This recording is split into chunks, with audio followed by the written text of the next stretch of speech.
Okay, good morning students. Yesterday we had studied a format of notice writing. Today I'll show you how basically notice is written in that format. ठीक है, तो उसको पहले हम एक बार देख लेते हैं. कल मैंने जैसे आपको बताया था कैसे लिखना था. तो सबसे ऊपर ऑन द टॉप सबसे पहले क्या था याद है आपको? मैंने कहा था नेम ऑफ इंस्टीट्यूशन. सब name of institution like this, love Kush senior. देखिए पहला पंक्चुएशन आया. सेकेंडरी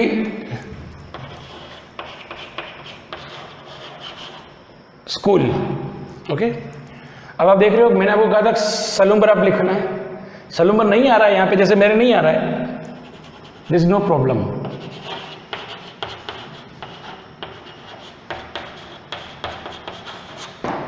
सलूम्बर आप यहां लिख सकते हैं. Okay, so this was the first part. अब आपको लिखनी है डेट. कैपिटल में लिखिए, स्मॉल लिखो, नो इश्यू. August 7,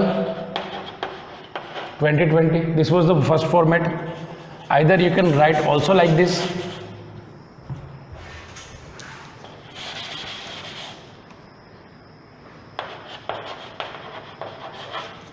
ऐसे भी लिख सकते हो. ओके, सो इट डिपेंड्स आप कैसा लिखना चाहते हो. Best is like this. जो नोटिसेस लिखे जाते हैं वो इस तरीके से लिखे जाते हैं. So this is date August 7, 2020. Then comes the most important part and it is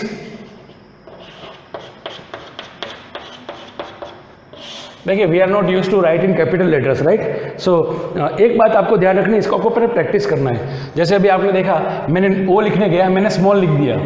okay, ये हमारा हैबिट में होता है. So we are not in habit to write in capital letters, but we have the habit tendency of writing in small letters. So whenever we write anything in capital letter, what happens that gradually some letters may be written in second small letters. Okay, so you will have to practice about this thing to write in capital letters. So this is notice. Now comes the subject. Subject means notice किसके बारे में बोला गया है. मैं एक just example लिख रहा हूँ, ब्लड डोनेशन कैंप. तो आपको इस तरीके से करना है.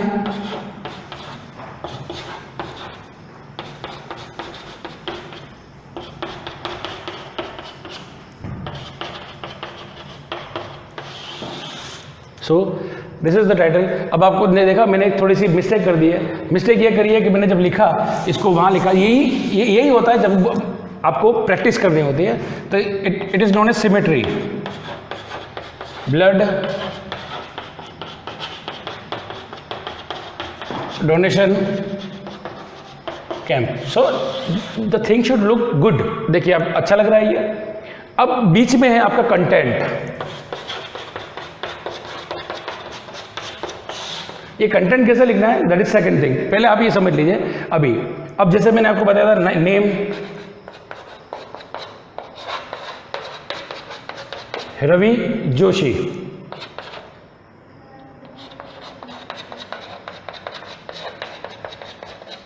प्रेसिडेंट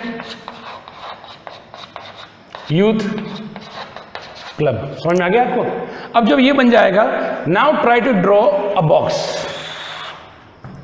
जब आप इसके बाद बॉक्स करोगे ना, so it will look good. अब देखिए यहां से जो आपका जो गैप है वो भी आपको देखना है.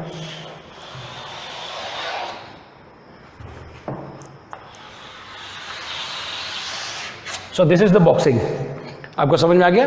तो इस तरीके से आपको एक नोटिस को कंप्लीट करना है. इसके अंदर आप देख रहे हैं सब कैपिटल में लिखा हुआ है, और कैपिटल के साथ में लिखते हुए use of punctuations proper way में कैपिटल लिखने का आपको अभ्यास करना होगा. तो इसको आप एक बार बना करके देखने की कोशिश करना.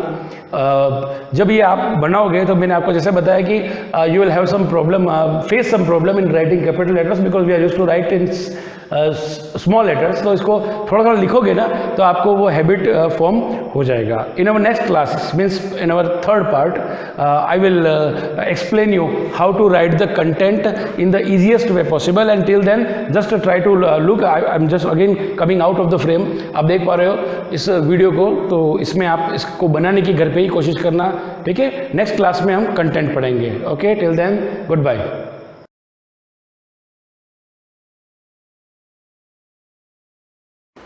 गुड मॉर्निंग बच्चों। हम पढ़ रहे हैं haloalkanes, chemical properties of haloalkanes, रासायनिक गुण एल्किल हैलाइड या हेलो एल्केन्स के। उसमें हमने फर्स्ट पढ़ा अभी तक, नाभिक स्नेही प्रतिस्थापन अभिक्रियाएं। फर्स्ट रासायनिक गुण कंप्लीट हुआ है। SN1 और SN2 टाइप्स की नाभिक स्नेही प्रतिस्थापन रिएक्शंस होती हैं, उनका हमने डिफ्रेंशिएट किया था, दोनों में अंतर पड़े थे SN1 और SN2।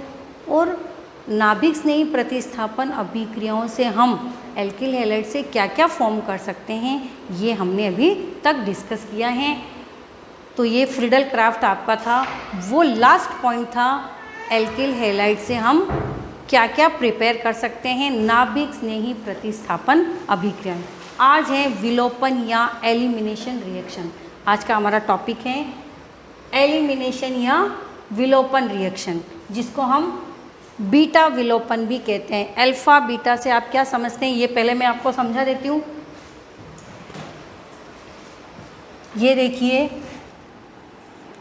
कोई भी फंक्शनल ग्रुप हो, अगर किसी भी फंक्शनल ग्रुप, अभी हम हैलाइड पढ़ रहे हैं तो मैं हैलाइड से समझा रही हूँ। ये है हैलोजन। फंक्शनल ग्रुप से जो कार्बन होता है, उससे जो होता है वो अल्फा कार्बन कहलाता है। फंक्शनल ग्रुप से जो भी कार्बन जुड़ा है वो होता है अल्फा, और उसके बाद वाला होता है बीटा, फिर होता है गामा। अगर यहाँ से कोई चीज़ निकलती है तो अल्फा विलोपन, बीटा से निकलती है तो बीटा विलोपन, गामा से निकलती है तो गामा विलोपन। यानी कि तो जो एल्किल हैलाइड देते हैं वो क्या देते हैं, बीटा विलोपन देते हैं, यानी बीटा एलिमिनेशन रिएक्शंस देते हैं। तो ये आपके क्लियर हो गया कि अल्फा, बीटा और गामा किसे कहते हैं। कोई भी फंक्शनल ग्रुप से जुड़ा हुआ कार्बन अल्फा, उसका नेक्स्ट कार्बन बीटा, उसका नेक्स्ट कार्बन क्या कहलाता है, गामा।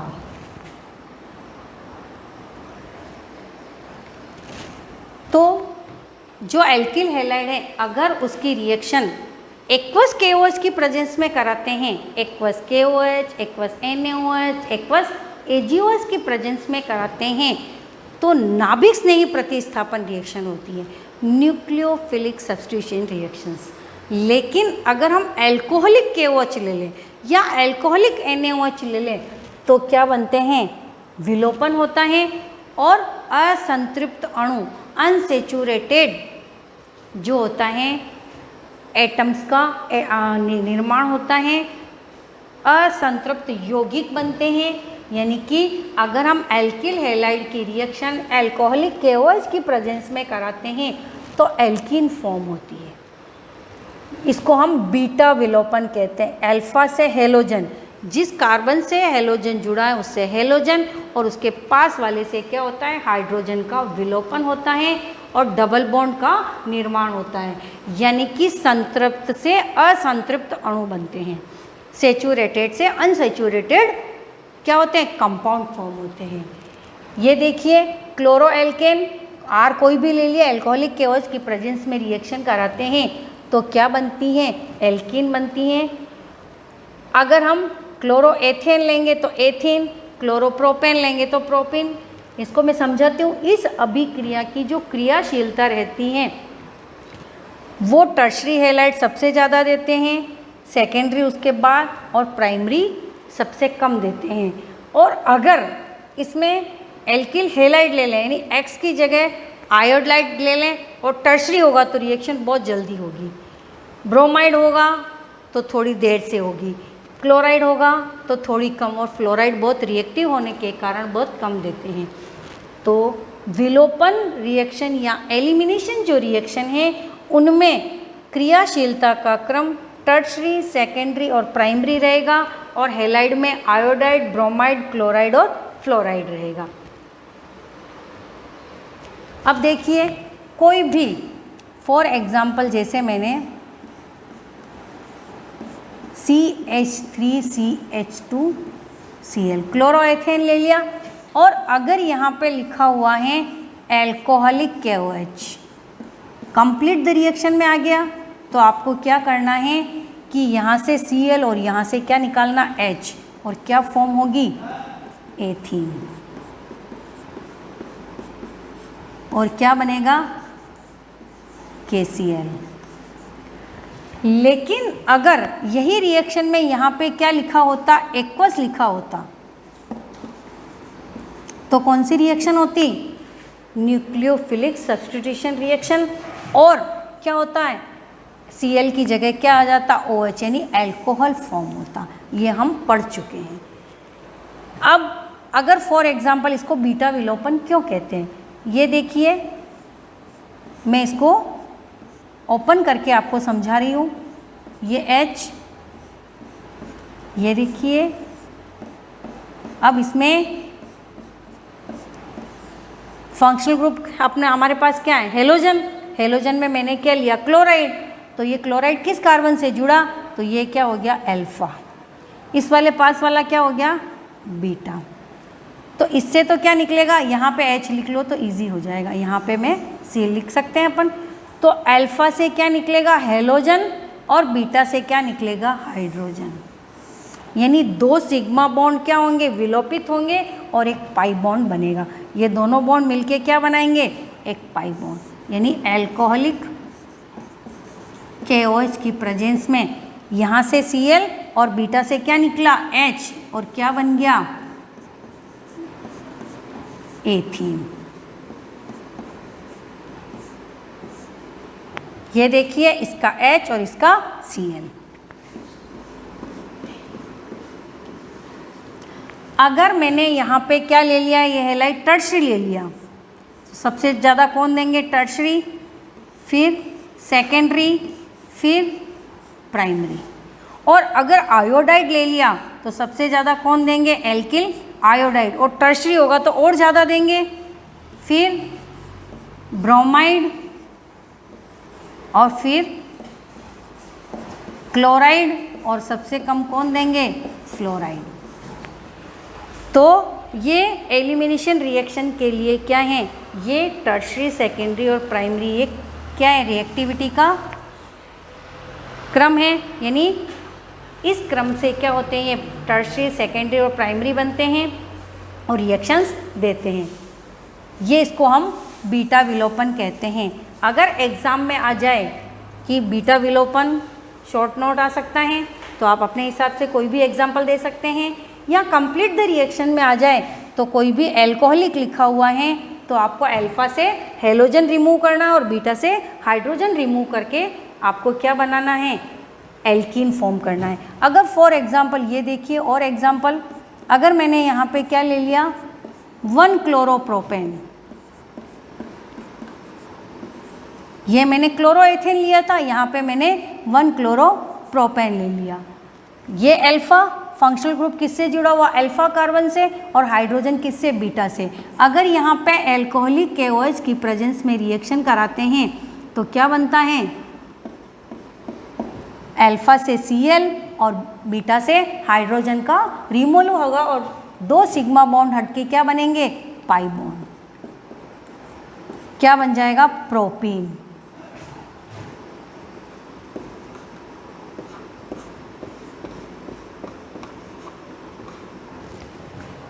यहाँ से Cl और यहाँ से H।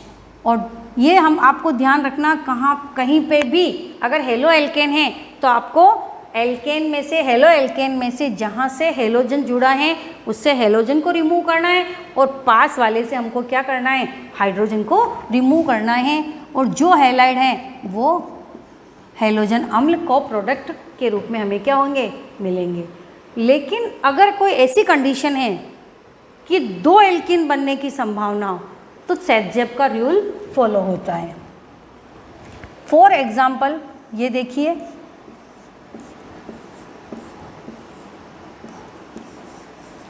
टू क्लोरोब्यूटेन,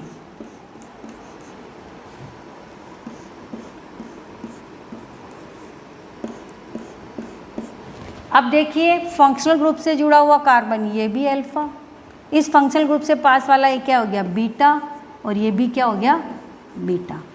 अगर हम 2 क्लोरोब्यूटेन की रिएक्शन किससे कराएंगे, अल्कोहलिक KOH से कराएंगे तो 2 एल्कीन मिलेगी हमको। एक बार ये Cl और इसका H निकलेगा, एक बार ये Cl और इसका H निकलेगा। यानी एक बार इसका H रिमूव होगा, एक ये Cl, तो क्या हो जाएंगे, इसका H और इसका Cl रिमूव होगा तो इन दो कार्बन के बीच में डबल बॉन्ड आएगा, इसका H और इसका Cl निकलेगा तो इन दो कार्बन के बीच में डबल बॉन्ड है। ऐसी कंडीशन हो तो कौन ज़्यादा प्रोडक्ट देता है, ये देखिए, एक बार मैंने H और इसका Cl निकाला तो इसके बीच में डबल बॉन्डिंग,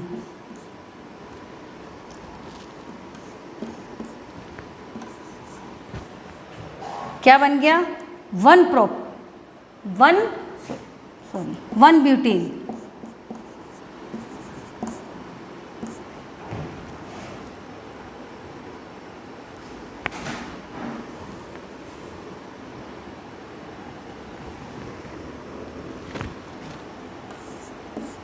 ये देखिए,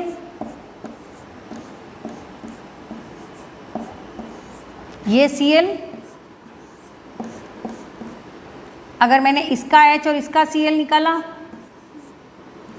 तो ये क्या बनेगी, वन ब्यूटेन।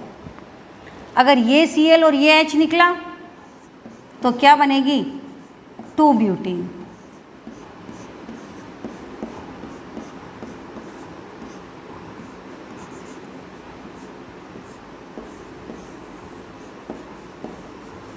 ये देखिए क्या बनी, टू ब्यूटेन।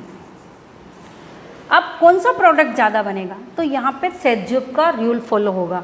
सेटजिब का रूल किसे कहते हैं, अकॉर्डिंग टू सेटजिब, अगर कोई एल्कोहलिक KOH की प्रेजेंस में एल्के हैलाइड रिएक्शन करते हैं और दो एल्कीन बनने की प्रोबेबिलिटी हो तो वो एल्कीन ज़्यादा बनती हैं जिसमें डबल बॉन्ड पे क्या हो, सब्सटीट्यूएंट ज़्यादा हो, यानी प्रतिस्थापी ज़्यादा हो। अब ये देखिए वन ब्यूटेन, 1 2 3 4 डबल बॉन्ड कहाँ है, वन पे, तो इसको बोलेंगे हम वन ब्यूटेन। ये बनेगी 20%, लेकिन टू जो ये जो है ये 80% बनेगी। क्यों, क्योंकि इस पे दो है, इस डबल बॉन्ड पे देखिए, एक तरफ ये CH3 और एक तरफ ये CH3, यानी कि अकॉर्डिंग टू सेटजिब के नियम अनुसार अगर किसी हेलो एल्केन पर एल्कोहलिक KOH का अटैक कराते हैं और दो एल्कीन बनने की संभावना हो तो वो एल्कीन ज़्यादा बनती हैं जिसमें प्रतिस्थापी छोटे और ज़्यादा हो। इसमें देखिए प्रतिस्थापी क्या है, एक ही है और एथिल है। इसमें देखिए आप 2 ब्यूटीन में प्रतिस्थापी कितने हैं, 2 हैं और दोनों छोटे हैं। तो अकॉर्डिंग टू सेटजिब रूल क्या होगा, एल्कीन का फॉर्मेशन होगा। तो ये बीटा विलोपन, तो दो तरह से रिएक्शन आ सकती हैं। सिंपल अगर है कि एक ही हेलोजन और उससे हमको एक ही एल्कीन बनने की प्रोबेबिलिटी हो तो सेटजिब का रूल फॉलो नहीं होगा, और अगर दो एल्कीन बनने का प्रोबेबिलिटी हो या संभावना हो तो सेटजिब के रूल का फॉलो होगा। अगर कोई भी एल्कीन 2 बन रही हैं तो कौन ज़्यादा बनेगी, वो सेटजिब के रूल के अकॉर्डिंग बनेगी। क्या है सेटजिब का रूल, ये पूछ सकते हैं, ये बोर्ड में आया हुआ है सेटजिब का रूल। आप विथ एग्जाम्पल समझाइए या कंप्लीट द रिएक्शन आती है तो देख लेना आप लोग कि अगर 2 एल्कीन बनने की संभावना है तो 80% वो बनती है जिसमें सब्स्टिट्यूएंट्स ज़्यादा होते हैं और 20% वो बनती हैं जिसमें सब्स्टिट्यूएंट्स कम होते हैं। तो अगर हम 2-क्लोरोब्यूटेन की रिएक्शन एल्कोहलिक KOH से कराते हैं तो 1 ब्यूटीन और 2 ब्यूटीन का मिक्सचर मिलेगा, लेकिन 2 ब्यूटीन 80% मिलेगी। ये था आपके टॉपिक विलोपन यानी बेटा एलिमिनेशन रिएक्शन। अब हम पढ़ेंगे आगे, ये था सेकेंड। अभी हम नाभिक स्नेह प्रतिस्थापन रिएक्शन पढ़ी, फिर हमने पढ़ा विलोपन यानी एलिमिनेशन रिएक्शन। अब हम थर्ड पढ़ेंगे आगे रिएक्शन, मेटल से रिएक्शन, वो हम नेक्स्ट लेक्चर में पढ़ेंगे। थैंक यू बच्चों।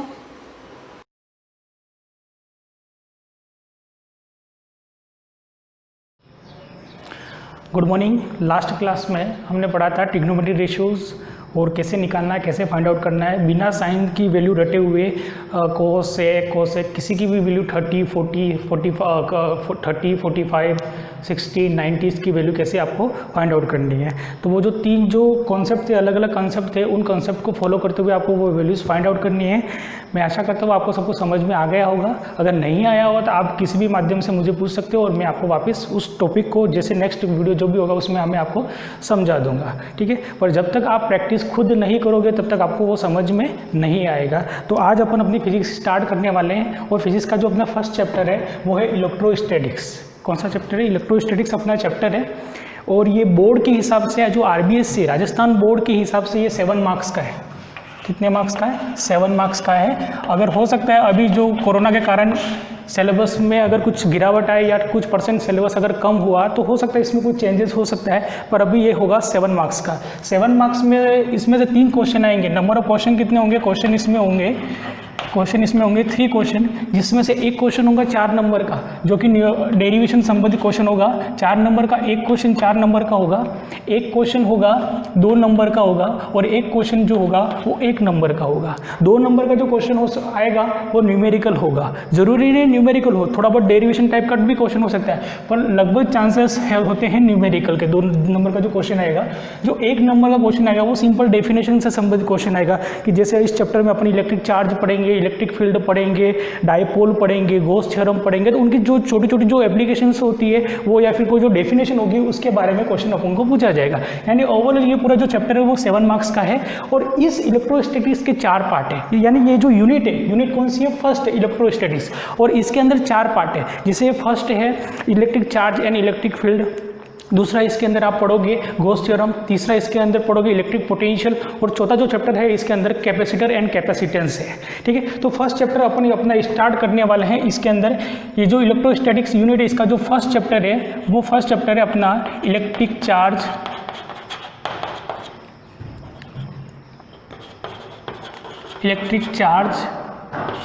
And electric field.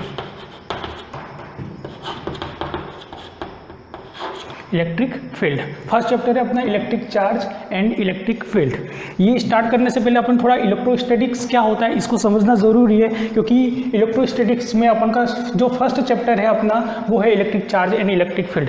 तो इससे पहले अपन इलेक्ट्रोस्टैटिक्स को ब्रेक करेंगे और उसको समझने की कोशिश करेंगे कि वाकई में इसका मीनिंग क्या होता है। जब तक अपन वर्ड को नहीं समझेंगे, इसका मीनिंग नहीं समझेंगे, हम समझ नहीं पाएंगे टॉपिक क्या कहना चाहता है और इसमें हम क्या पढ़ेंगे। तो हम जैसे इलेक्ट्रोस्टैटिक्स को ब्रेक करते हैं तो क्या हो जाएगा? इलेक्ट्रो मीन्स होता है चार्ज। क्या होता है? चार्ज होता है। इलेक्ट्रो मीन्स क्या होता है? चार्ज। और दूसरा जो वर्ड है यहाँ पर आप देखोगे स्टैटिक्स को होता है और इसका मतलब होता है, स्टैटिक्स मतलब होता है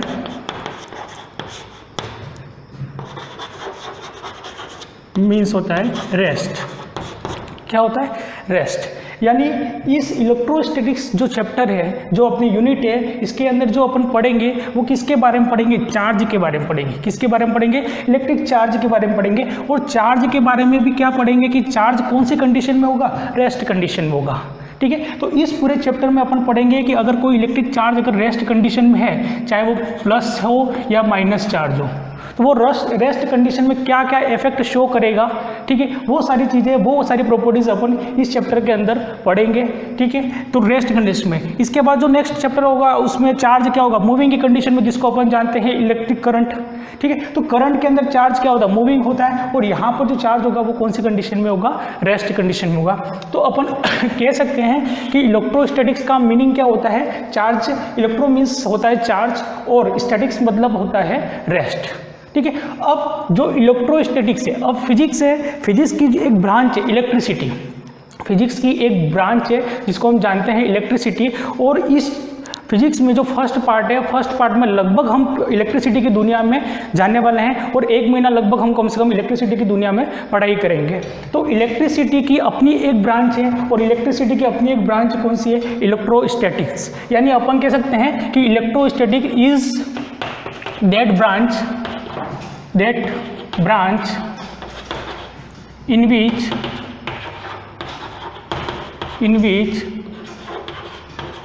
we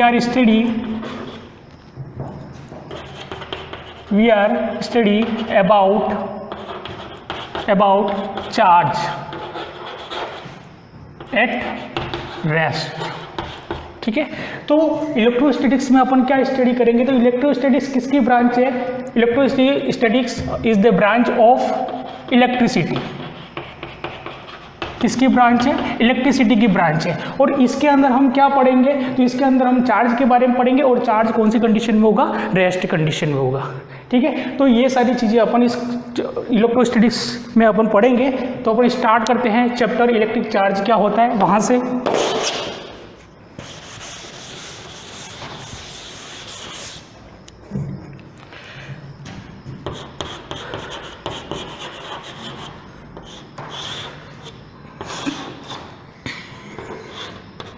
ठीक है, हम डे टू डे लाइफ में हमारे चारों ओर बहुत सारे जो नेचर के फिनोमिना है, ठीक है, नेचर में होने वाली घटनाओं को हम ऑब्जर्व करते हैं, और उन्हीं घटनाओं को हम यहाँ पर समझेंगे क्या है वो घटनाएं। तो नेचर में हमें दो चीज़ें मिलती है, और वो एक चीज़ है मैटर। नेचर में हमें एक तो क्या मिलता है, मैटर मिलता है, और दूसरा हमें मिलता है रेडिएशन। क्या मिलता है, रेडिएशन। तो मैटर में, नेचर में हमें एक तो मैटर मिलता है और दूसरा क्या मिलता है, रेडिएशन मिलता है। अब ये जो मैटर और रेडिएशन है, इसको हम आगे जाके जब ड्यूल नेचर वाला चैप्टर पढ़ेंगे उसमें और ज़्यादा डिटेल से पढ़ेंगे, और उसमें हम ये चीज़ भी पता लगाएंगे कि ये मैटर और रेडिएशन है क्या। तो ये जो पूरा नेचर है, पूरा ये जो नेचर है, या फिर अपन कह सकते हैं ये पूरा ब्रह्मांड है, जो पूरा यूनिवर्स है, वो सिर्फ दो चीज़ों से मिलकर बना हुआ है, एक है मैटर और दूसरा रेडिएशन। आप अपने चारों ओर जो सारी चीज़ें देख रहे हो, वो सारी सभी चीज़ें दो चीज़ों से मिलकर बनी हुई है, मैटर और रेडिएशन। इसके बाद में जैसे आइंस्टीन का इंट्रोड्यूस हुआ, उन्होंने एक इक्वेशन दी थी कि E = mc²। ठीक है, व्हाट्सएप पे हम फनी स्टेटस में इसका बहुत ज़्यादा यूज़ करते हैं, पर ये बहुत बड़ी इक्वेशन है, E = mc²। और इसी इक्वेशन से हमको पता चला था कि some material is converted into energy. Some material is converted into energy, ये हमको इसी इक्वेशन से पता चला था। यानी जब आइंस्टीन ने हमें बताया कि ये जो पूरी दुनिया है वो दो चीज़ों से मिलकर नहीं बनी हुई है, वो सिर्फ एक ही चीज़ से मिलकर बनी हुई है, और वो एक चीज़ क्या है, तो वो एक चीज़ मैटर भी हो सकती है और वो एक चीज़ रेडिएशन भी हो सकती है। तो कैसे पॉसिबल है, जैसे ये चौक एक मटेरियल की बनी हुई है, जब आप यहाँ से देखोगे तो आपको क्या दिखेगा, मैटर दिखेगा। जब आपने इसको यहाँ से ऐसे देखा तो ये आपको क्या दिखेगा, रेडिएशन दिखेगा। यानी यही रेडिएशन है और यही क्या है, मैटर है। यानी आइंस्टीन ने इसके बारे में क्या बताया हमें, तो आइंस्टीन ने हमें इसके बारे में बताया कि ये मटेरियल है, ये जो मैटर है, जब आप इसको तोड़ दोगे, तो ये क्या बन जाएगा, एनर्जी। यानी किस में कन्वर्ट हो जाएगा, रेडिएशन में। और जब रेडिएशन को आप कंप्रेस करोगे, दबाओगे, जब आप दबाओगे, कंप्रेस करोगे, तब वो क्या बन जाएगा, मैटर। और इसके लिए उन्होंने एक एग्जाम्पल दिया था, वो प्लेटिनम वाला। ठीक है, कि गामा रेज को प्लेटिनम पे कंप्रेस कराया और देखा वहाँ पर एक इलेक्ट्रॉन और एक पॉजिट्रॉन मिले, यानी दो मैटर पार्टिकल अपन को वहाँ पर मिले, जो कि आप आगे जाके हम चैप्टर में पढ़ेंगे, यहाँ पर ज़्यादा डिस्कस नहीं करेंगे इसके बारे में। तो ये नेचर में जो भी है वो सिर्फ दो चीज़ों से मिलकर बना हुआ है, एक है मैटर और दूसरा है रेडिएशन। मैटर की प्रॉपर्टीज़ जो होती है, मैटर के पास क्या होता है, मास होता है। ठीक है, मैटर के पास क्या होती है, एनर्जी होती है, मैटर के पास मास है, उसके पास एनर्जी है, तो उसके पास मोमेंटम भी होगा, मैटर क्या करता है, एनर्जी को कैरी भी करता है। यानी मैटर क्या करता है, एनर्जी को कैरी करता है। मैटर क्या करता है, एनर्जी को कैरी करता है। वैसे नेचर की ये दोनों संतान है, मैटर और रेडिएशन दोनों नेचर की क्या है, संतान है। तो जैसे ही उसने नेचर ने मैटर को ये सारी प्रॉपर्टीज दी है, वैसे वैसे रेडिएशन को भी दी है। और रेडिएशन के पास हम जानते हैं, रेडिएशन के पास क्या होता है, वेवलेंथ। रेडिएशन के पास क्या होता है, वेवलेंथ होता है। दूसरा, रेडिएशन भी क्या करता है, एनर्जी कैरी करता है। क्या करता है, एनर्जी कैरी करता है। ठीक है, अब तो मैटर और रेडिएशन दो चीज़ें हमने समझ ली कि क्या होता है। मैटर की प्रॉपर्टीज होती है, मास होता है, एनर्जी होता है, मोमेंटम होता है, एनर्जी कैरी करता है, इसके पास वेलोसिटी भी हो सकती है। रेडिएशन के पास क्या होता है, वेवलेंथ होता है, और ये क्या करता है, एनर्जी को कैरी करता है। अब रेडिएशन अगर आपने नहीं सुना हो तो रेडिएशन को हिंदी में विकिरण भी कहते हैं। हिंदी में एक रेडिएशन को क्या कहते हैं, विकिरण कहते हैं। अब रेडिएशन क्या होता है, तो जो लाइट सन से जो लाइट आ रही है वो एक तरह का क्या है, रेडिएशन है। अगर यहाँ पर कोई हीट का सोर्स है, यहाँ पर अगर कोई हीट का सोर्स है और मेरा हाथ यहाँ पर हीट हो रहा है, गर्म हो रहा है, इसका मतलब क्या हो रहा है, उस हीट के सोर्स से लाइट की वेव्स आ रही है, लाइट की वेव्स आ रही है या हीट, जो हीट एनर्जी आ रही है वो किसकी फॉर्म में आ रही है, रेडिएशन की फॉर्म में। किसकी फॉर्म में आ रही है, रेडिएशन में। कैसे चल के आ रही है, वेवलेंथ यानी वेव फॉर्म में चल के आ रही है, ठीक है। तो वो वेवलेंथ है। इसके बाद एक एनर्जी जो बाहर से आ रही है, ठीक है, और जिससे मेरे मोबाइल की घंटी बज रही है, तो वो एनर्जी भी क्या है, रेडिएशन है। वो भी क्या है, रेडिएशन है। तो रेडिएशन के पास क्या होता है, वेवलेंथ होती है। रेडिएशन किसके फॉर्म में आती है, वेव के फॉर्म में आती है, इसलिए उसके पास क्या होती है, वेवलेंथ होती है, ठीक है। मैटर के पास क्या होता है, मास होता है, एनर्जी होती है, मोमेंटम होता है कि एनर्जी को कैरी करता है, और ये भी क्या करता है, एनर्जी को कैरी करता है, ठीक है। जब मैटर को हम चलाएंगे, अगर ये कोई एक मैटर है, इसको हम चलाएंगे, ये किसी वेलोसिटी से चल रहा है, जाके जैसे ही यहाँ पर हिट करेगा, किसी दूसरी बॉडी को हिट करेगा, तो वो यहाँ पर कुछ न कुछ वर्क करेगा, यहाँ पर क्या करेगा, कुछ न कुछ वर्क करेगा। वैसे न वैसे अगर रेडिएशन भी चलेगा, रेडिएशन भी आगे मूव करेगा, जैसे इस सरफेस पर टकराएगा, वो भी यहाँ पर कुछ न कुछ वर्क करेगा।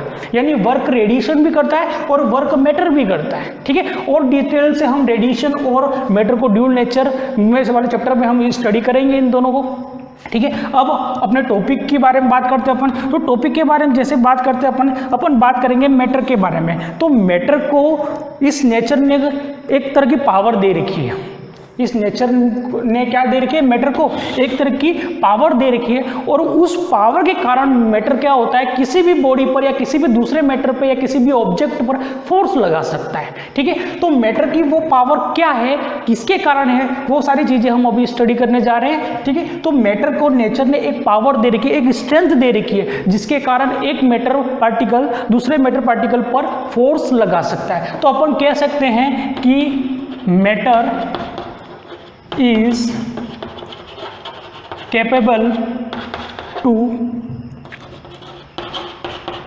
applied force, ठीक है। तो matter is capable to apply force. Matter क्या है, कैपेबल है कि किसी भी दूसरे मैटर पे वो फोर्स लगा सकता है due to its two characteristics, ठीक है।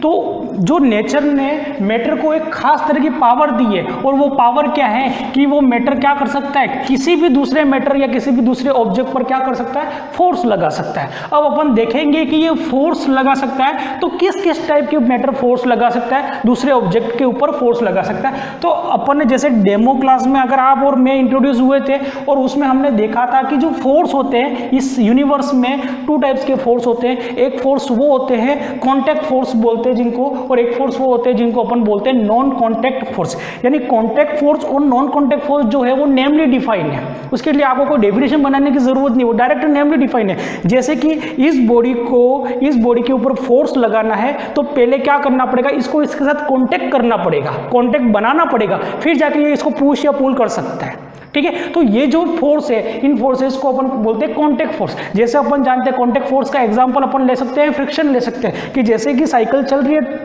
रोड के ऊपर, रोड की सरफेस और टायर की जो नीचे वाली जो सरफेस है, इन दोनों के बीच में क्या हो रहा है, फ्रिक्शन काम कर रहा है। तो फ्रिक्शन क्या है, एक तरह का फोर्स है जो मोशन को अपोज करता है। Intention of motion and motion को अपोज करने का जो फोर्स लगता है उसको अपन बोलते हैं फ्रिक्शन फोर्स, ठीक है। तो फ्रिक्शन फोर्स क्या है, जब दो सरफेस के बीच में कॉन्टैक्ट ही नहीं होगा तो फ्रिक्शन होगा ही नहीं। तो फ्रिक्शन फोर्स कौन सा फोर्स है, कॉन्टैक्ट फोर्स है।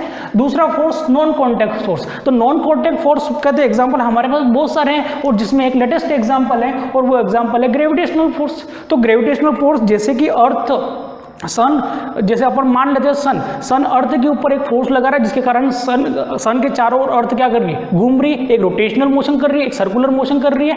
तो वो कौन से फोर्स के कारण कर रही है, तो ग्रेविटेशनल फोर्स के कारण कर रही है, ठीक है। तो कॉन्टैक्ट फोर्स वो होते हैं जिसमें एक बॉडी को दूसरी बॉडी के ऊपर फोर्स लगाने के लिए कॉन्टैक्ट बनाना पड़ता है, और नॉन कॉन्टैक्ट फोर्स वो होते हैं कि कॉन्टैक्ट बनाने की जरूरत नहीं है। और उन जो नॉन कॉन्टैक्ट जो फोर्स होते हैं उन्हीं फोर्स को अपन फील्ड फोर्स भी कहते हैं, क्योंकि इसको अगर इस बॉडी के ऊपर फोर्स लगाना है तो कांटेक्ट बनाने की जरूरत नहीं है, ये अपने चारों ओर एक फील्ड क्रिएट करेगा और वो फील्ड इसके ऊपर क्या करेंगे, फोर्स लगाएंगे। जैसे आपने देखी होगी कि मकड़ी की जाल देखी होगी, ठीक है, तो मकड़ी की जाल में जैसे भी कोई दूसरा मच्छर या कीट जैसे आता है वो क्या करता है, जाल से उसको लपेट लेता है और फिर खींच लेता है, ठीक है। तो इस टाइप से फील्ड फोर्स होता है। तो matter is capable to applied force due to its two characteristics, one is mass and other is charge, जो कि अपना चैप्टर है आज का, चार्ज, ठीक है। तो मास के कारण मैटर के पास क्या होता है, तो अपन ने देखी मैटर की प्रॉपर्टीज के अंदर मैटर के पास क्या होता है, मास होता है, और मैटर के पास जो मास होता है उस मास के कारण वो क्या करता है, due to mass it apply gravitational force. तो ये क्या करता है, मास मैटर की एक कैरेक्टरिस्टिक्स है या एक प्रॉपर्टी है मास, और उस प्रॉपर्टी के कारण वो कौन सा फोर्स लगाता है, तो अपन जानते हैं वो कौन सा फोर्स लगाता है, ग्रेविटेशनल फोर्स लगाता है। कौन सा फोर्स लगाता है, ग्रेविटेशनल फोर्स लगाता है अदर मैटर पार्टिकल के ऊपर। तो क्लास 11th में आपने ग्रेविटेशनल फोर्स को डिटेल से स्टडी किया है, पर थोड़ा सा मैं यहाँ बता दूंगा ग्रेविटेशनल फोर्स क्या है। तो cause of gravitational force, cause of gravitational force यानी ग्रेविटेशनल फोर्स का कारण क्या है, तो ग्रेविटेशनल फोर्स का कारण क्या है, मास। अगर ये एक बॉडी है और एक दूसरी बॉडी है तो इन दोनों के बीच में अभी कौन सा फोर्स है, ग्रेविटेशनल फोर्स है। इन दोनों के बीच में कौन सा फोर्स है, ग्रेविटेशनल, क्योंकि इसका अपना कुछ मास है और इसका अपना कुछ मास है। अगर इन दो बॉडी के पास अपना अपना कुछ मास है और इन दोनों के बीच में डिस्टेंस कितना है, आर है, तो इन दोनों के बीच में फोर्स कितना है, तो ग्रेविटेशनल फोर्स जिसको आपने इस डिराइव किया होगा और निकाला होगा, ग्रेविटेशनल फोर्स कितना होता है। तो ग्रेविटेशनल फोर्स का कॉज क्या है, मास। तो मास के कारण क्या लगता है, ग्रेविटेशनल फोर्स लगता है। जैसे कि ये चौक अभी यहाँ से अगर मैं इसको फ्री करता हूँ तो ये टूवर्ड्स अर्थ जाएगा, क्यों हो जाएगा, क्योंकि अर्थ के पास, अर्थ बहुत बड़ी है और अर्थ के पास बहुत ज़्यादा मास है, ठीक है। जैसे इसके पास भी कुछ मास है, अर्थ के पास भी मास है, तो एक दूसरे को क्या करेंगे, अट्रैक्ट करेंगे। पर ये तो क्या हल्का है, तो ये इसकी तरफ जाएगा, अर्थ की तरफ जाएगा। तो ये जो पूरा यूनिवर्स बैलेंस्ड जिस कंडीशन में है वो किसके कारण है, तो ग्रेविटेशनल फोर्स के कारण है, ठीक है। अब जैसे अपन जानते हैं कि मून अर्थ के चारों ओर चक्कर लगाता है, यानी मून का जो प्राकृतिक या नेचुरल जो सैटेलाइट है जिसको अपन बोलते हैं, अर्थ का जो नेचुरल सैटेलाइट है जिसको हम बोलते हैं मून है, ठीक है। तो मून अर्थ के चारों ओर घूमता है, ठीक है। कौन से फोर्स के कारण घूमता है, ग्रेविटेशनल फोर्स के कारण। तो आपके दिमाग में एक क्वेश्चन आया होगा, जैसे कि ये अर्थ है और अर्थ के चारों ओर ये मून घूम रहा है, इस वाले पाथ में घूम रहा है, ठीक है। ये दोनों के बीच में डिस्टेंस आर हो गया, ये अर्थ का मास हो गया और ये जो स्मॉल एम है वो मून का मास हो गया। अब अगर ये खींच रहा है, gravitational force, force of attraction force है, तो ये अगर खींच रहा है तो ये मून अर्थ के ऊपर आके गिर क्यों नहीं जाता, ठीक है। तो अर्थ के ऊपर आके गिर क्यों नहीं जाता है, तो इसके लिए एक कारण है कि ये जो फोर्स, जो ग्रेविटेशनल फोर्स लग रहा है वो अर्थ के सेंटर से लग रहा है। कहाँ से लग रहा है, अर्थ के सेंटर से, अर्थ की सरफेस से नहीं लग रहा है, अर्थ के सेंटर से इस मून के ऊपर ग्रेविटेशनल फोर्स काम कर रहा है। यानी ये जो ग्रेविटेशनल फोर्स काम करता है वो दो बॉडी के सेंटर टू सेंटर काम करता है, ठीक है। तो इस फोर्स को, इस ग्रेविटेशनल फोर्स को अपन सेंट्रीपिटल फोर्स भी बोलते हैं। कौन सा फोर्स बोलते हैं, सेंट्रीपिटल फोर्स। और जितना सेंट्रीपिटल फोर्स होता है उसके जस्ट अपोजिट डायरेक्शन में एक दूसरा फोर्स होता है जिसको अपन नाम जानते हैं सेंट्रीफ्यूगल फोर्स, ठीक है। तो जितना सेंट्रीपिटल फोर्स इस डायरेक्शन में इसको खींच रहा है अर्थ की तरफ, वैसे वैसे एक सेंट्रीफ्यूगल फोर्स अपने आप डेवलप हो जाता है, अपने आप क्रिएट हो जाता है, जो इसको बाहर की तरफ खींचता है, यानी इसको बैलेंस कर देता है। ना इसको ये इधर जाएगा और ना ये इधर जाएगा और ये इसी पाथ में रेगुलर घूमता रहेगा, ठीक है। तो ग्रेविटेशनल फोर्स के बारे में आप सारी चीजें पढ़ चुके हो। और मास की, जो मैटर की जो दूसरी कैरेक्टरिस्टिक्स होती है वो दूसरी कैरेक्टरिस्टिक्स है चार्ज। और due to charge it apply कौन सा force, electrostatics force, electrostatic force, ठीक है। तो मैटर की दो प्रॉपर्टी हमने देखी, एक तो मास है, दूसरी है चार्ज है। Due to mass it can apply gravitational force, due to charge it can apply electrostatics force. तो ग्रेविटेशनल फोर्स के बारे में तो हमने देखा, पढ़ा भी है, ठीक है। अब हमने बहुत सारी नेचर में बहुत सारी चीज़ें देखी कि हर जगह ग्रेविटेशनल फोर्स काम नहीं करता।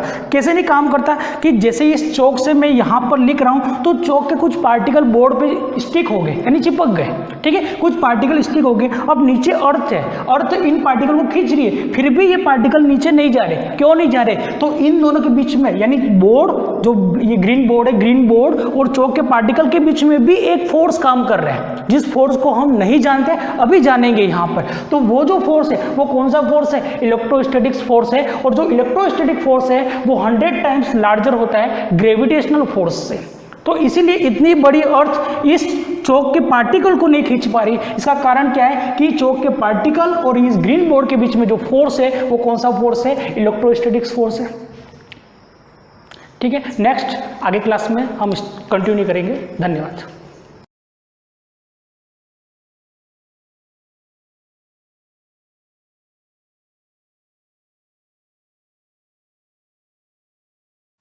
गुड मॉर्निंग एवरीवन, सभी को सुप्रभात।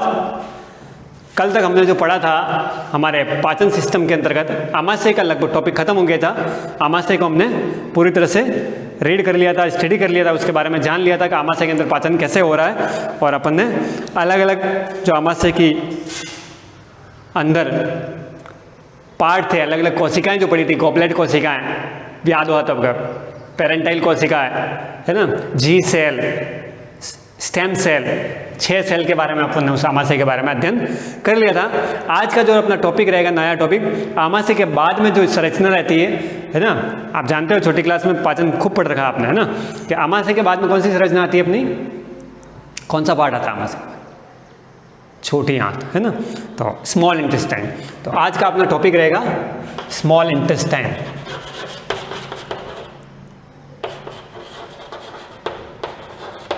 छोटी आंत, है ना। आपने लिखने का काम ज़्यादा है तो लिखेंगे और साथ में समझते भी रहेंगे, है ना।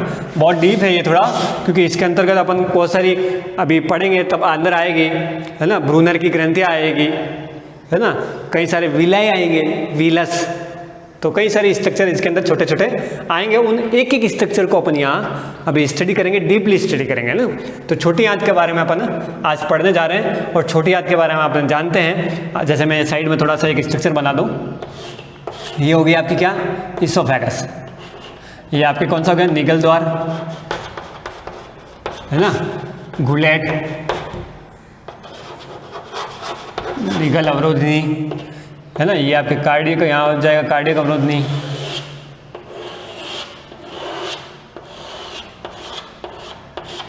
यहाँ पे आपके आ जाएगा आमाशय। इसके अंदर भी 2 भाग हो जाएंगे, आमाशय सॉरी अग्नाशय। ये आपका आमाशय, यहाँ से ये निकलती है छोटी आंत, फिर यहाँ से ऐसे बड़ी आंत निकलती है।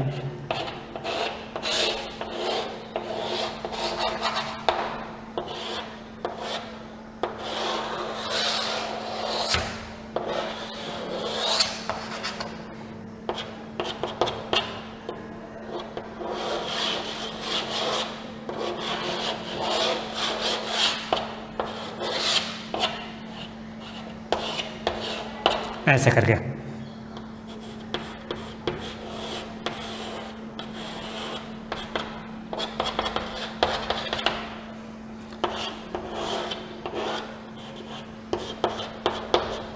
ये आपके थोड़ा मैंने डायग्राम ड्रॉ कर दिया। ये जानते हैं आप, इसोफेगस, ग्रेसिका, ठीक है। यहाँ से आपके इस तरह से लीवर होता है ना, बाइल जूस वगैरह, बाइल डक्ट वगैरह इसमें लगे होते हैं। बाइल डक्ट वगैरह का पार्ट है। ये आपके हो गया आमाशय।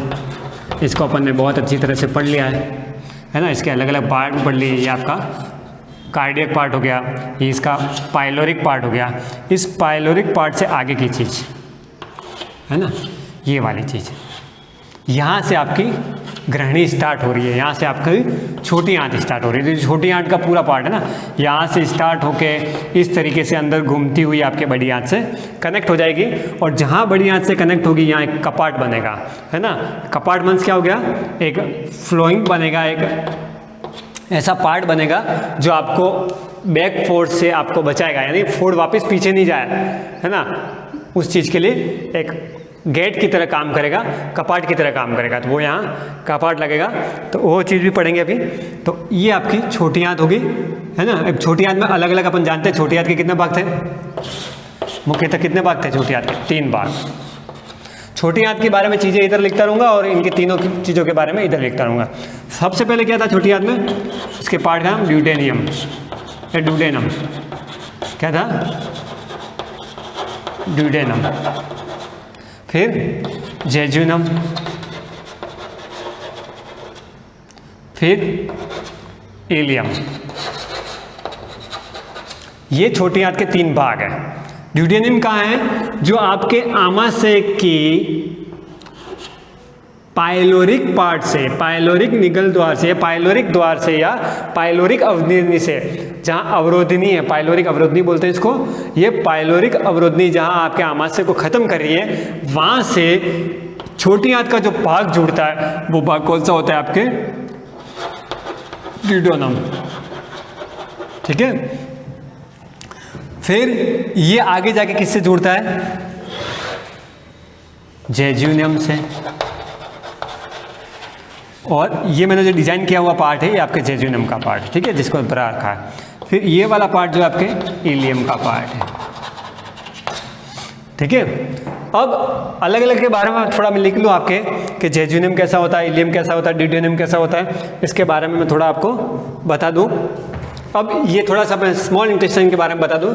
अब नाम जैसा स्मॉल इंटेस्टाइन है वैसा काम स्मॉल इंटेस्टाइन वाला नहीं है, क्योंकि पाचन का सबसे अधिक या भोजन का सबसे अधिक पाचन वाला भाग जो है वो स्मॉल इंटेस्टाइन है। मतलब पाचन की संपूर्ण या सबसे अधिक प्रक्रिया यहीं फिनिश होती है, यहीं खत्म होती है, यानी पाचन मोस्ट ऑफ 90% यहीं होता है, और पाचन का सबसे लंबा भाग भी यही होता है ना।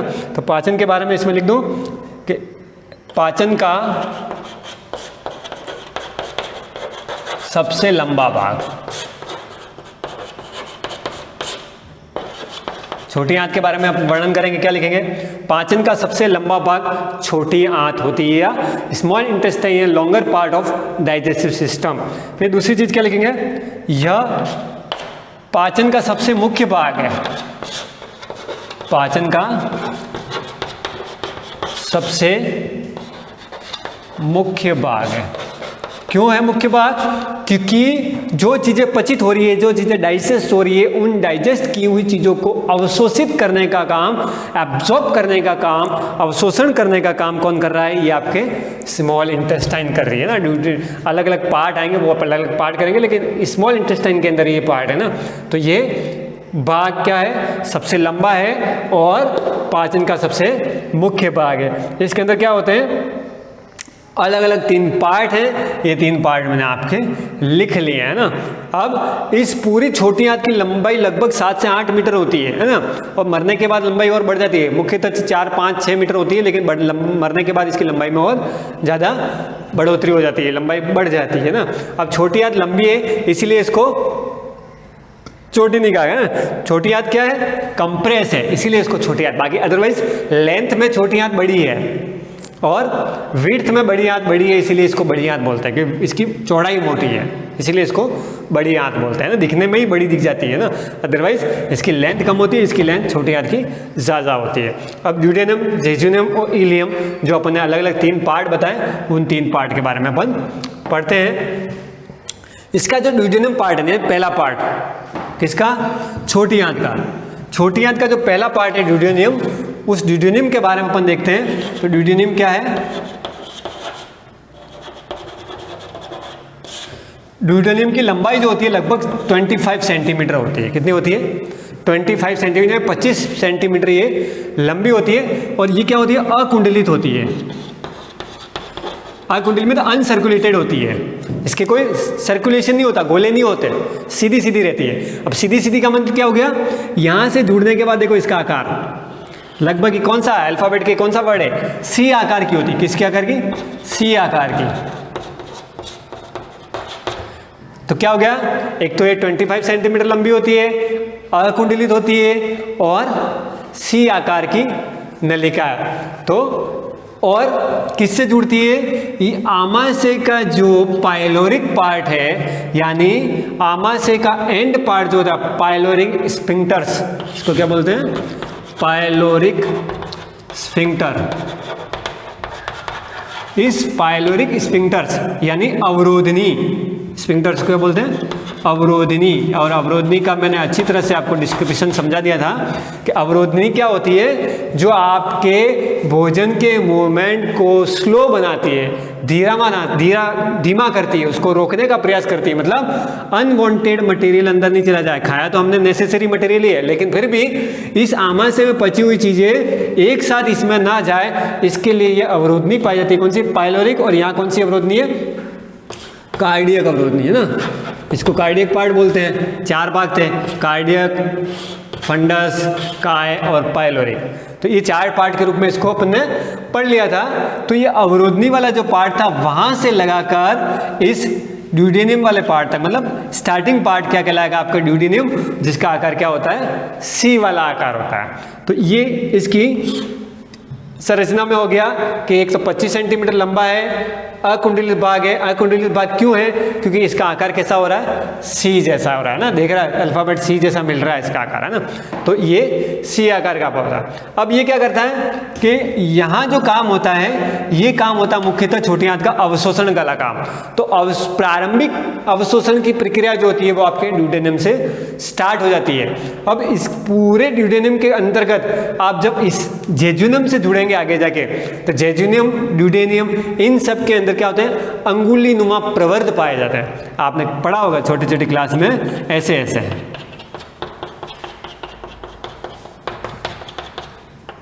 ऐसे उंगलीनुमा प्रवर्ध पाए जाते हैं। इस उंगलीनुमा प्रवर्ध को बोलते हैं वेली या विलाई। क्या बोलते हैं?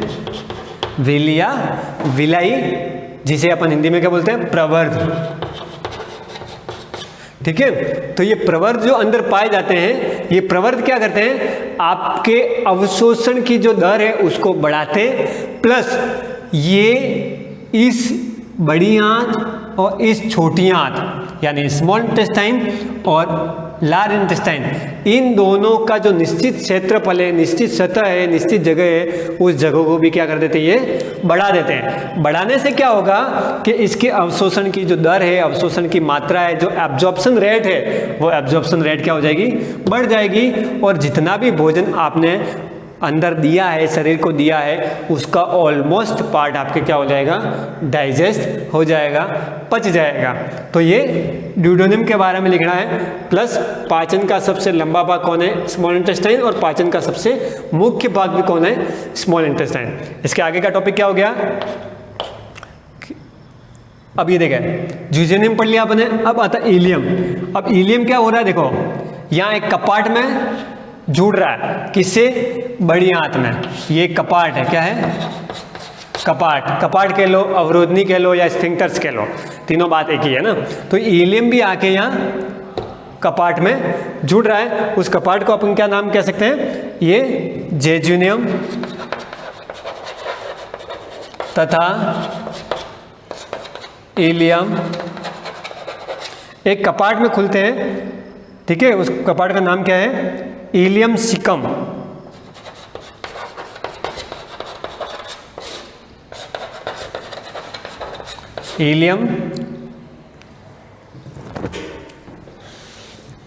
इलियम सिकम कपाट द्वारा बड़ी आंत से जुड़ता है। बड़ी आंत से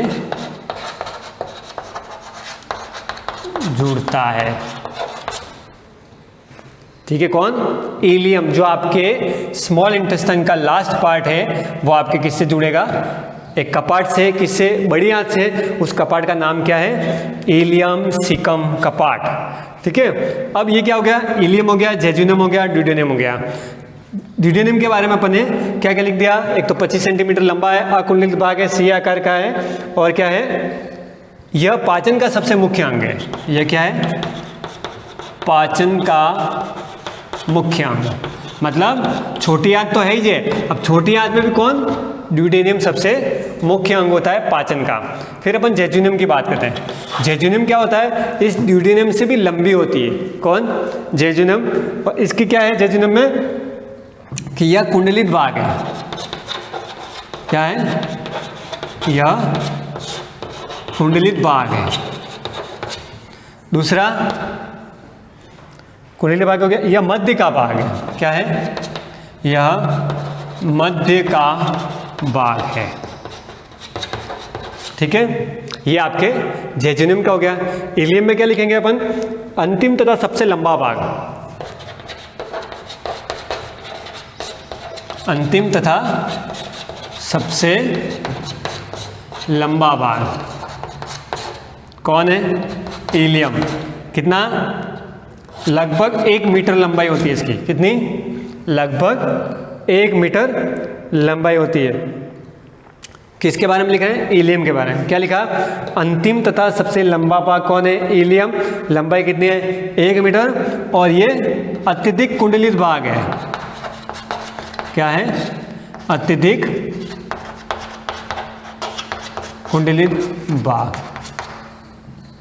ठीक है, तो अपन ने थोड़ा सा स्मॉल इंटेस्टाइन और उसके पार्ट्स के बारे में अभी देखा है। फिर अपन उसके इंटरनल चीज़ों पे जाएंगे, इंटरनल बात करेंगे सारी, तो कैसे क्या होता है वो देखते हैं अपन।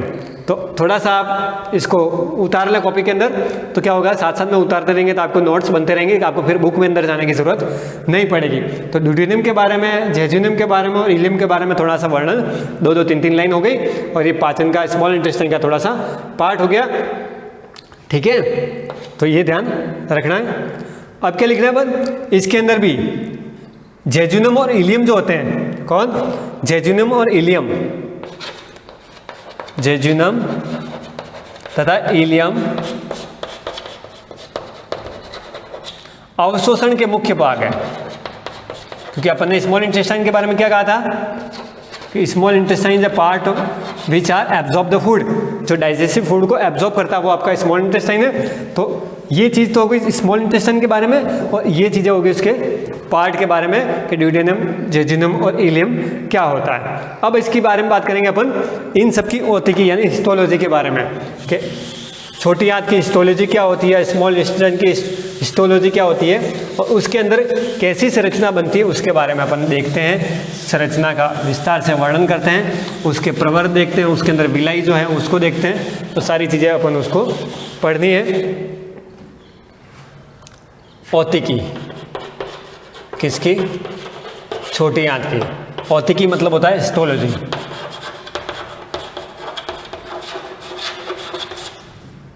हिस्टोलॉजी में बताया अपने, छोटी आंत हो या आमाशय हो, सबके बारे में बताया था। उसके अंदर अलग अलग जो स्तर होते हैं, है ना, अलग अलग जो भाग होते हैं। जैसे अपन ने पढ़ा था सिरोसा, श्लेष्मिका, अधश्लेष्मिका, म्यूकोसा, सब म्यूकोसा, है ना, ऐसे नाम सुने होंगे आपने, है ना। जो स्तर है उन स्तरों के बारे में जो अध्ययन किया था वो आपकी औतिकी कहलाती है। औतिकी मतलब हिस्टोलॉजी। अब इसमें अपन किसकी हिस्टोलॉजी पढ़ेंगे? इस छोटी आंत के अंदर अपन जो विली पढ़ी थी, अपन विलाई के स्ट्रक्चर पढ़े थे, उसके बारे में अपन देखते हैं। तो इसकी औतिकी में सबसे बड़ा के भाग क्या लिखेंगे? छोटी आंत। छोटी आंत जो होती है एक ग्रंथि के समान संरचना। छोटी आंत क्या है? छोटी आंत एक ग्रंथि समान संरचना है, ग्रंथि समान अंग है। कौन? छोटी आंत या स्मॉल इंटेस्टाइन। तो स्मॉल इंटेस्टाइन एक ग्लैंड्स की तरह कार्य करती है। क्यों? क्योंकि आगे जब पढ़ेंगे अपन तो उनके अंदर से स्त्रवण होगा, जूसेस निकलेंगे, एंजाइम का स्त्रवण होगा, है ना, वो आपके सरफेस एरिया को बढ़ाएंगे। तो छोटी आंत क्या है? एक ग्रंथि के समान अंग है। अब इसके अंदर अंग कैसे होता है, इसका एक स्ट्रक्चर बनाते हैं अपन। एक स्ट्रक्चर बनाना देखना आप।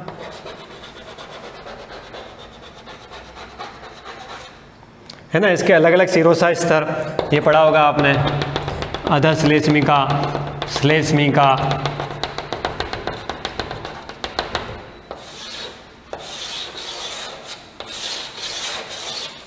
है ना।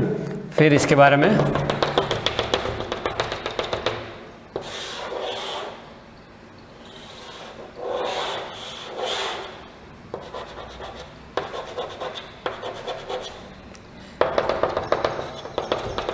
इसकी औतिकी में ये सारी चीज़ें अपन को पढ़नी है, जिसमें ये सिरोसा था। फिर आगे क्या थी? पेशियाँ थी। ये क्या था? पेशी स्तर, जिसके अंदर क्या पढ़ा था अपन? 2 पेशियाँ, अनुदैर्ध्य और वर्तुल।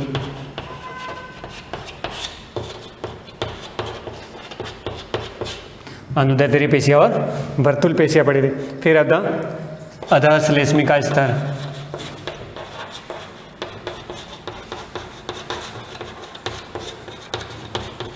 फिर ये क्या था, श्लेष्मिका वाला पार्ट, श्लेष्मिका स्तर जिसे अपन क्या बोलते हैं, म्यूकोसा। और ये अधः श्लेष्मिका को बोलते हैं सब म्यूकोसा। ठीक है, और ये जो दिख रहे हैं स्ट्रक्चर, अभी बात कर देंगे इन स्ट्रक्चर की। और ये जो अपन ने बनाए हैं ये क्या है, विली है या विलाई है, इन्हीं को क्या बोलते हैं, प्रवर्त। और ये क्या है, लीबर कुल की वर्तिकाएं हैं। और आगे पार्ट करेंगे कि बात करेंगे इसकी, लीबर कुल क्या होता है और ब्रूनर ग्रंथियाँ क्या होती है। आपकी छोटी आंत के अंदर ब्रूनर ग्रंथियाँ और लीबर कुल की ग्रंथियाँ आएंगी, लीबर कुल की वर्तिका आएंगी जो कई सारी कोशिकाओं से मिलकर बनी होती है। तो ये विलाई का है, मतलब इस तरह से इसकी एक इंटरनल औतिकी बनती है, इंटरनल स्ट्रक्चर बनता है। हिस्टोलॉजी के अंदर इस तरह से चीज़ें आती हैं। तो पेशीय स्तर भी पाए जाते हैं और अलग अलग स्तर से बनता है। सिरोसा क्या होता है, ये सारी चीज़ें अपन पहले भी डिस्कस कर चुके हैं ना। तो इस तरह का एक स्ट्रक्चर बनता है। इसके अंदर जो विली दे रखा है, प्रवर्त, ठीक है, इसके विली के अंतर्गत अपन एक विलस की बात करेंगे। आगे जाके क्या करेंगे, ये विली तो पढ़ लिया अपन है, इसकी भी डिस्कशन करेंगे। लेकिन विली के अंदर नंबर्स ऑफ, लाखों की मात्रा में इस तरह के स्ट्रक्चर पाएंगे, संख्या असंख्य रूप में पाए जाएंगे। तो एक विली को लेंगे ऐसे, तो इसका स्ट्रक्चर भी देखेंगे। तो ये एक विली जब लेंगे तो क्या बोलेंगे, विलस। अब ये कैसे क्या काम करता है इसके बारे में अपन अंदर पढ़ेंगे। तो ये ध्यान रखने की चीज़ें। तो अपनी जब भी अगली क्लास होती है, अब अपनी अगली क्लास में क्या करेंगे, इसी विलस के पार्ट से अपन स्टार्ट करेंगे और ये सारे स्तर पढ़ेंगे। बाकी अपन ने क्या देख लिया, जूजेनियम, डाइड्यूनियम, इलियम, ये सारी चीज़ें मेन जो थी वो अपन ने लिख भी ली, पढ़ भी ली, नोट्स भी बन गया। लेकिन अब हिस्टोलॉजी की बात कर रहे हैं, औतोकी की बात कर रहे हैं, तो उसके अंदर पूरा अपन डीपली जा रहे हैं। तो डीपली में क्या क्या इंटरनल है वो थोड़ा सा आपको देखना है। तो इसके आगे जब भी क्लास होगी अपन एक विलस की या विली की बात करेंगे। तब तक के लिए गुड बाय।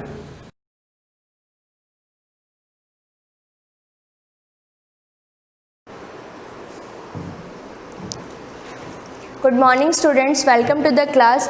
लास्ट क्लास में हमने कुछ एग्जाम्पल सॉल्व करे थे, उसी में एक आपका एग्जाम्पल नंबर 5 है जिसको हम देख रहे हैं। यहाँ पर क्या है, क्वेश्चन नंबर 5 में आपको एक मैट्रिक्स गिवन है, A is equal to 2, 3, 1 and 2।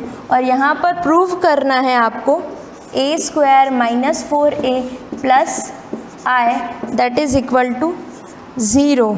Where यहाँ पर ये जो 0 है दैट्स नॉट अ सिंगल 0, ये 0 जो है वो नल मैट्रिक्स को डिनोट कर रहा है। Where 0 is your null matrix, 0 0 0 0। 2/2 का इसलिए लिया है क्योंकि यहाँ पर मैट्रिक्स A जो है वो भी आपकी 2/2 की, एंड I का वैल्यू जो है दैट इज़ आइडेंटिटी 1 0 0 एंड 1। यहाँ पर हमारा काम क्या रहेगा, इस इक्वेशन 1 में वैल्यूज पुट करनी रहेगी। फर्स्ट जो चीज़ आपको चाहिए वो क्या है, A स्क्वायर, यानी कि A मल्टीप्लाई विथ A। तो क्या होना चाहिए, 2 3 1 2 1 2 मल्टीप्लाई विथ 2 3 1 एंड 2। अब इसको आपस में मल्टीप्लाई करेंगे तो क्या आना चाहिए, row multiply with column, 2 multiply with 2 4 plus 3। अब क्या होना चाहिए, 2 3 ज़ा 6 प्लस 3 2 ज़ा 6। नाउ 2 1 ज़ा 2, अब इसकी बारी आई, 2 1 ज़ा 2 प्लस 2 1 ज़ा 2, 3 1 ज़ा 3 प्लस 2 2 ज़ा 4। ओके, इसको सॉल्व करेंगे तो क्या आएगा इसका answer, a square is equal to 7 12 4 and 7। 7 ही होना चाहिए ना, ये 3 1 ज़ा 3 2 2 ज़ा 4 7 7 12 4 7, that is the matrix।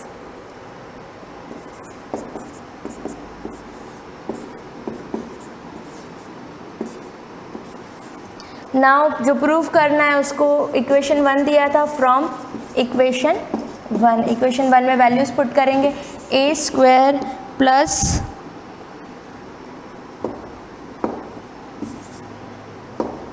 Plus 4a plus i that is equal to 0।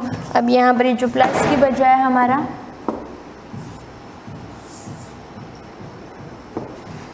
+4 है, तो वैल्यूज पुट कर देते हैं।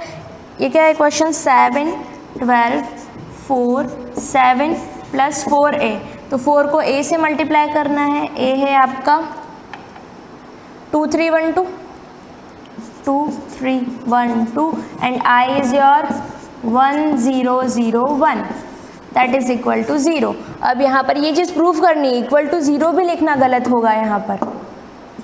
हम तो LHS लेकर के चल रहे हैं, फ्रॉम इक्वेशन 1 का LHS लिया है हमने, only LHS, that should B 0 answer आना चाहिए हमारे पास। तो अब इसको सॉल्व करते हैं हम, क्या आ रहा है 7 4, तो इन दोनों को तो सम किया जा सकता है। यहाँ पर जो आंसर है आपका a² - 4a है, -4 है, ओके। अब इसको सॉल्व करते हैं, ये तो माइनस में, इसको सॉल्व करते हैं, बाकी वो जो एडिशन में वो तो ऐड हो जाएगा। क्या हो जाएगा 7 और 1 8, 12 + 0 12, 4 + 0 4, 7 + 1 8, ये आंसर आया। अब यहाँ पर क्या है 4, अब चाहे तो मल्टीप्लाई कर दो, अंदर कितना हो जाएगा 4 2 = 8, 4 3 = 12, 4 1 = 4 और 4 2 = 8 that is equal to. Matrix में जब भी कोई एलिमेंट मल्टीप्लाई होता है नंबर, जब वो मैट्रिक्स में एंटर कर रहा है तो इंडिविजुअली हर एक डिजिट से वो मल्टीप्लाई होगा, और अदरवाइज अगर बाहर आ रहा है तो हर एक पोजीशन से वो बाहर निकलेगा, ताकि तो अगर कॉमन निकालना चाहते तो हर एक एलिमेंट में वो नंबर कॉमन होना चाहिए। अब देखते हैं यहाँ 8 12 4 8 8 12 4 8 दोनों सेम मैट्रिसेस है, माइनस करेंगे तो 0, सिमिलर में से सिमिलर नंबर माइनस किया तो आंसर आया 0 that is equal to RHS। तो हैंस प्रूव्ड हो गया। Now we can say that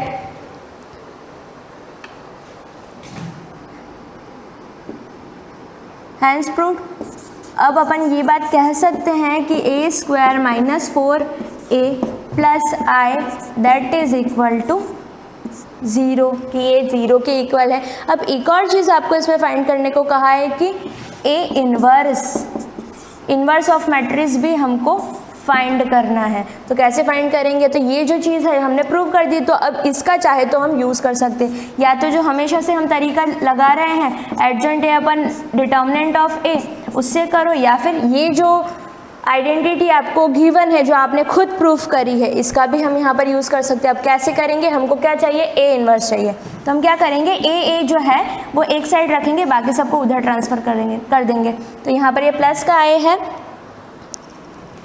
तो उधर जाएगा तो क्या हो जाएगा, ये माइनस का a। अब हमको चाहिए क्या, first thing is a inverse चाहिए, तो a इन्वर्स इक्वेशन में होना भी तो चाहिए।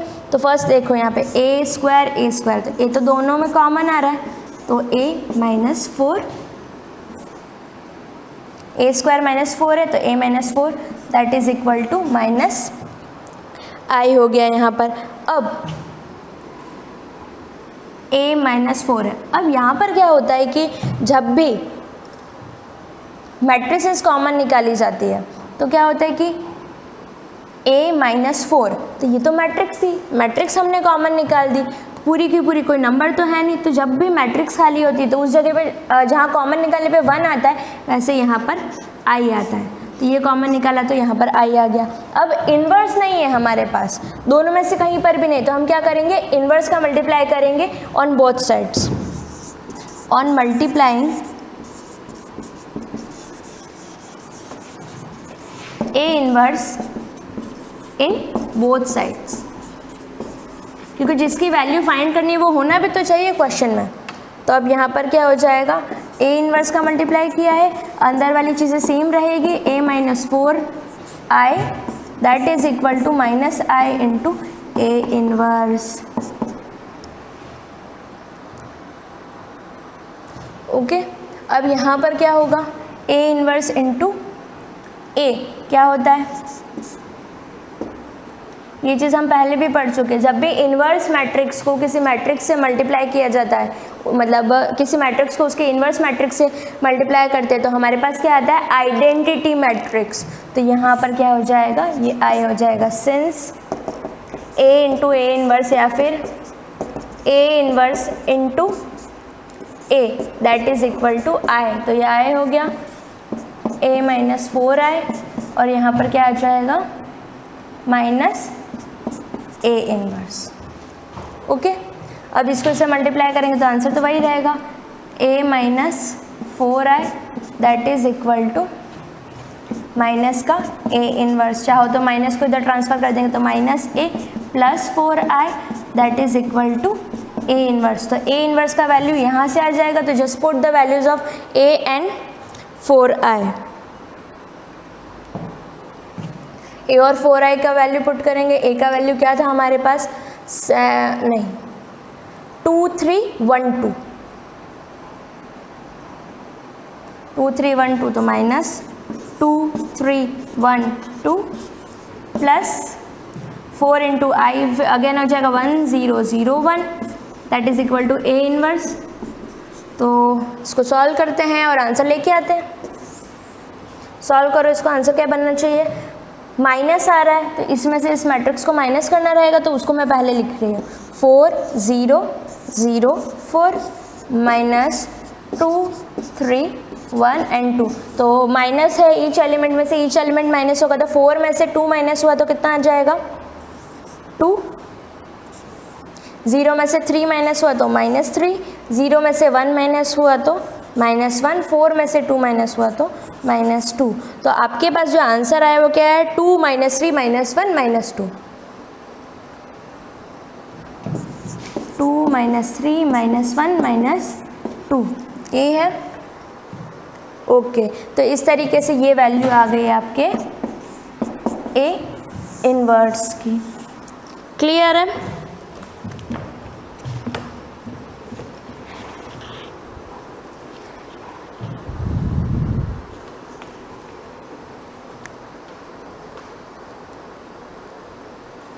अब यहाँ पर जो चीज़ थी 404, ये 4 माइनस 2 यहाँ ये प्लस का आएगा, तो इससे क्या हो जाएगा ये answer plus 2 minus 3 minus 1 2 that's the answer of A inverse. अब इसके बाद जो है आपकी वो एक्सरसाइज 5.1 स्टार्ट कर रहे हैं। 5.1 अब इसमें क्या है, जैसे क्वेश्चन नंबर 1 दे रखा है find the value of x, x का वैल्यू फाइंड करना है। उसके अंदर आपको एक मैट्रिक्स दे दी है 1 माइनस 2 3 1 2 1 x2 माइनस 3, इसकी वैल्यू फाइंड करनी है, x की वैल्यू फाइंड करनी है। अगर तो ये मैट्रिक्स जो है वो सिंगुलर है। सिंगुलर मैट्रिक्स का मतलब एक ऐसी मैट्रिक्स जिसके अंदर determinant of A that is equal to 0 होता है। तो इस प्रॉपर्टी को यूज़ करके since the matrix is singular,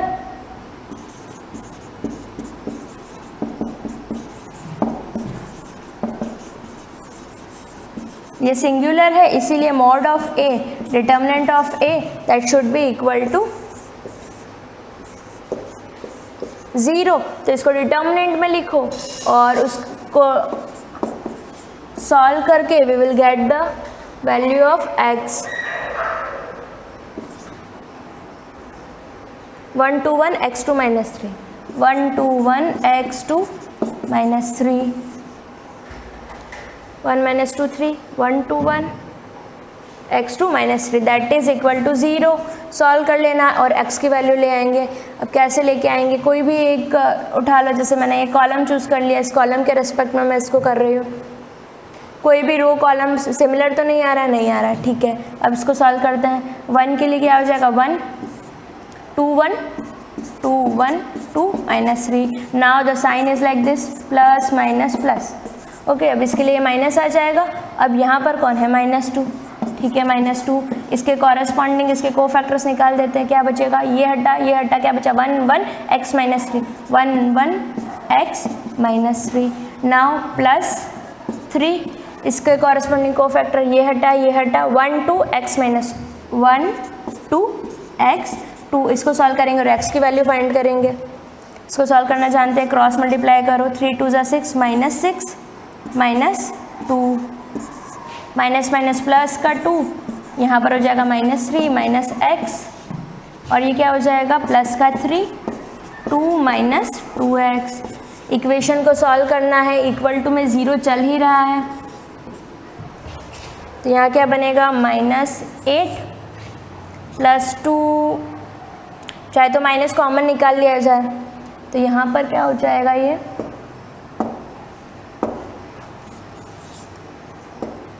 minus common निकालेंगे तो 2, अंदर के साइन चेंज हो जाएंगे, तो ये 3 प्लस एक्स, इधर क्या होगा +3 2 माइनस 2x, चाहे तो 2 भी कॉमन निकाला जा सकता है, इक्वल्स टू 0। ओके, अब इसके बाद इसको सॉल्व करेंगे तो क्या बनेगा -8 minus 2 3 plus x plus 3 into 2 minus 2x, 2 minus 2x that is equal to 0। -8 minus 6 minus 2x plus 3 2 6 minus 6x that is equal to 0। जो सॉल्व हो रहा है सिमिलर चीज़ें उसको सॉल्व कर दो। -8 माइनस 6 माइनस 14 प्लस 6 कितना हो जाएगा 8, माइनस का 8 और -6 ये कैंसिल हो गया, एट द एंड -8 बचा, और ये कितना हो गया -8x that is equal to 0। Value लेकर क्या नहीं 8x को उधर लेके चले गए, दैट इज योर -8, तो x का वैल्यू क्या आना चाहिए -1। तो इस तरीके से आपके पास x का वैल्यू आ जाएगा। जो भी कंडीशन क्वेश्चन में गिवन है उसके अकॉर्डिंग काम करेंगे। अब नेक्स्ट जितने भी क्वेश्चन है जैसे सेकंड में है प्रूव करना है वो हो जाएगा, एग्जाम्पल मैं करा चुकी हूँ इससे रिलेटेड। अब find inverse matrix of following, third question है, कुछ मैट्रिसेस दिए इन्वर्स निकालना है। सेम मेथड रहेगा, मैट्रिक्स ऑफ कोफैक्टर्स बनानी है, उसका ट्रांसपोज कर दोगे तो वहाँ से आपके पास एडजेंट ए आ जाएगा। मॉड ऑफ ए निकालना है, use the formula A inverse is equal to adjoint A upon mod of A या फिर डिटर्मिनेंट ऑफ ए। यहाँ से आपके पास इन्वर्स आ जाएगा। नाउ फोर्थ की बात करें तो यहाँ पर भी यही है, एक मैट्रिक्स आपको दे दिए एफ ऑफ अल्फ़ा की और वहाँ से ए इन्वर्स आपको फाइंड करना है। ए इन्वर्स भी फाइंड हो जाएगा और कुछ आइडेंटिटीज़ दे रखी है और उसको प्रूफ करना है। तो क्वेश्चन नंबर 4, 5 और मे बी 6 तक आप इजीली कर सकते हैं। 5.1 के जितने क्वेश्चन हो सके आपको ही सॉल्व करने हैं, उसके बाद भी कुछ क्वेश्चन होंगे तो मैं बता दूँगी। Thank you.